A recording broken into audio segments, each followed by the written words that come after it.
Official at mukhang sigurado na mapapasama sa Final 12 ng Gilas Pilipinas si Calvin Abueva at Terence Romeo matapos silang kunin ni Ginebra coach Tim Cone.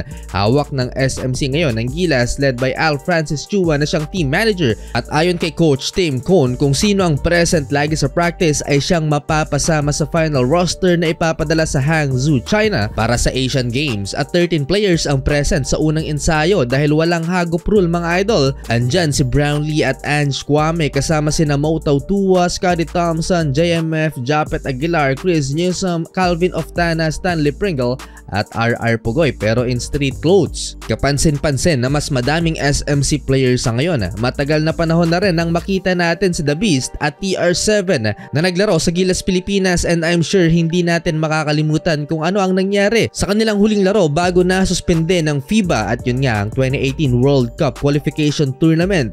July 2, 2018 naganap ang isang pambihirang pangyayari sa Philippine Arena, ang Gilas Australia Brawl, featuring 9 Gilas players at 4 Australians na na-eject sa laban. Sumikat noon si Terence Romeo sa kanyang pag-iwas sa flying kick ni Ton Maker.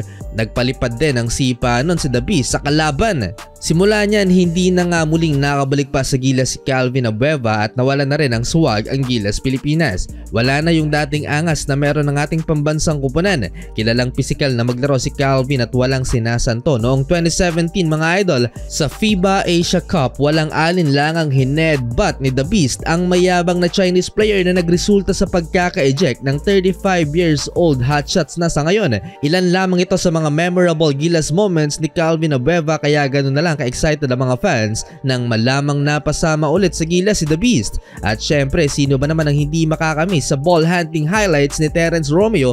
Ang nagpawaw lang naman sa marami, pati na si Jordan Clarkson na pabilib dito kay Terence mga idol noong Jones Cup.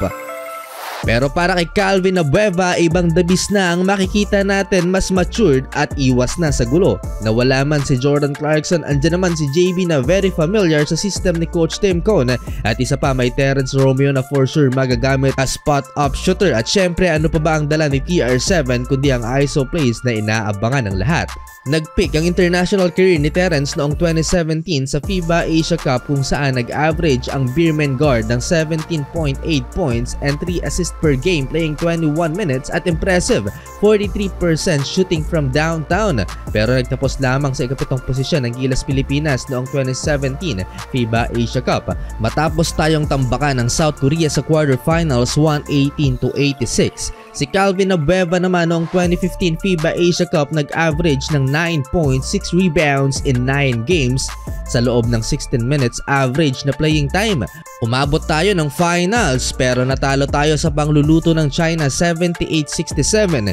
Isa ang game na to sa napaka-pisikal na laban mga idol, at marami ang pumuna sa mga officials na parang pinapaboran nga ang China.